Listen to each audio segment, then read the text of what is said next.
எல்லாம் ஒன்றுதான். பாறாங்கல், மண், புழு, செடி, கொடி, மரம், நான், நீ எல்லாம் ஒன்றுதான். மகாபெரிவா, பகவான் ரமணர், ஷிர்டி சாய்பாபா எல்லாரும் சொல்லியிருக்கா, there is only one consciousness, one God. God pervades everything.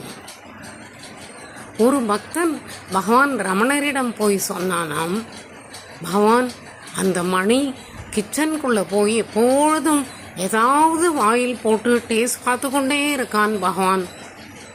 பகவான் கேட்டாராம், ஏன் உனக்கு தோணலையா சொல்லு, ஏதாவது வாயில் போட்டு டேஸ்ட் பார்க்கணும்னு உனக்கு தோணலையா, உண்மையாக சொல்லு என்று கேட்டாராம். அப்போது அந்த பக்தனுக்கு நல்லா டீப்பாக புரிஞ்சுதாம்.